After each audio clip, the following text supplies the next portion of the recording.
आज हिंदुस्तान के एक बहुत बड़े शायर उस्ताद शोरा हजरत कारी मोहम्मद इसराइल साहब क़िबला असर फैज़ी जो शिमला बहाल के रहने वाले हैं, आज उनका कल तकरीबन 11 बजे दिन में उनका इंतकाल हुआ था।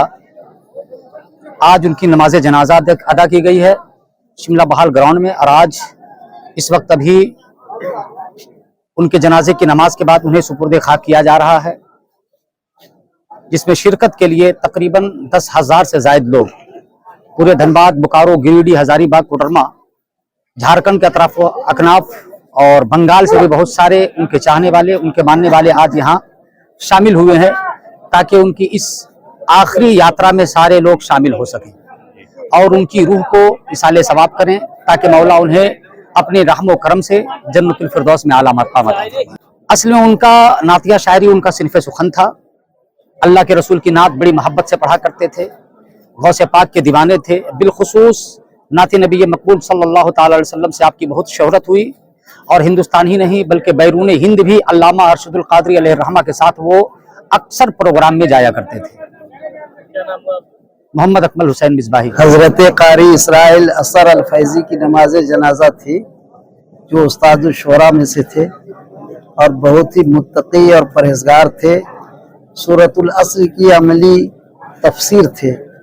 पूरी जिंदगी उन्होंने अच्छे काम किए और गुलाम हसन रज़ी अल्लाह ताला अन्हु व रहमुल्लाह की सुन्नत पर अमल करते हुए अपने अशार के जरिए हमेशा दीन इस्लाम का पैगाम देते रहे और मुसीबतों और परेशानियों पर सब्र करते रहे, और उन्होंने ऐसी तरबियत दी और ऐसी तालीम दी कि माशाअल्लाह उनके जितने साहबजादगान हैं वो भी नेक हैं और जितनी साहबजादियाँ हैं वो भी सब नेक हैं।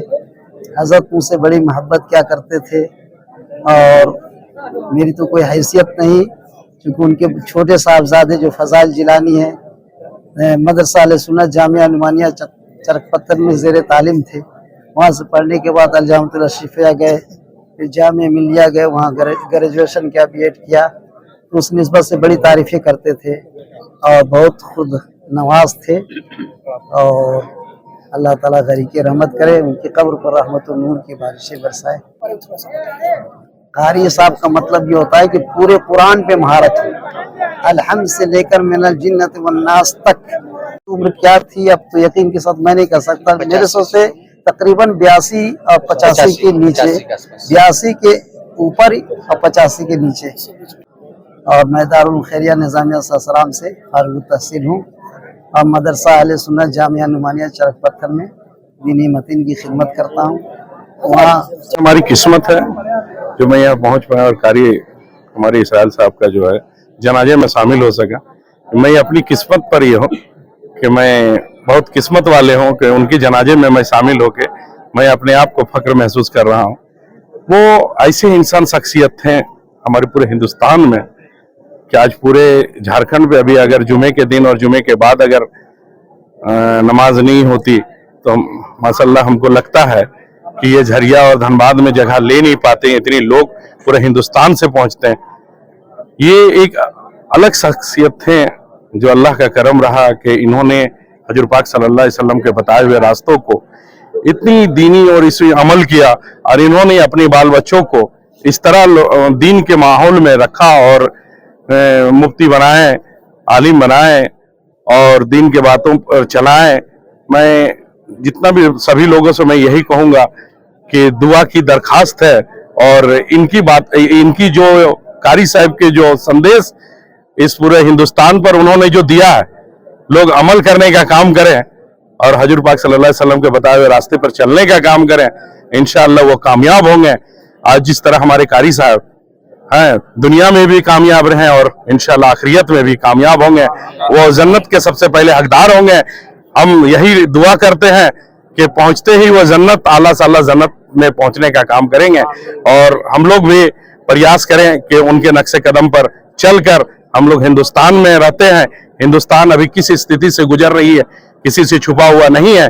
हम लोग अगर कोई बचा सकता है तो अल्लाह ही बचा सकता है और हमारे हजूर पाक सल्लल्लाहु अलैहि वसल्लम के नक्शे कदम पर अगर हम चलें तो ही हम लोग हिंदुस्तान में कामयाब हो पाएंगे और अपने बातों को रख पाएंगे और अपने बाल बच्चों को जगह पर पहुंचा पाएंगे।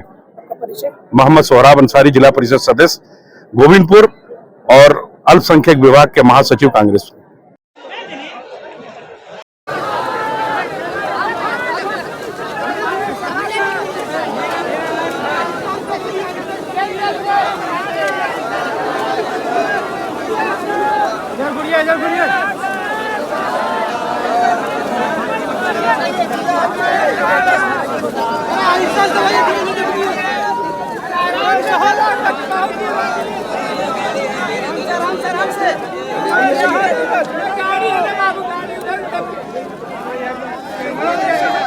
गाड़ी है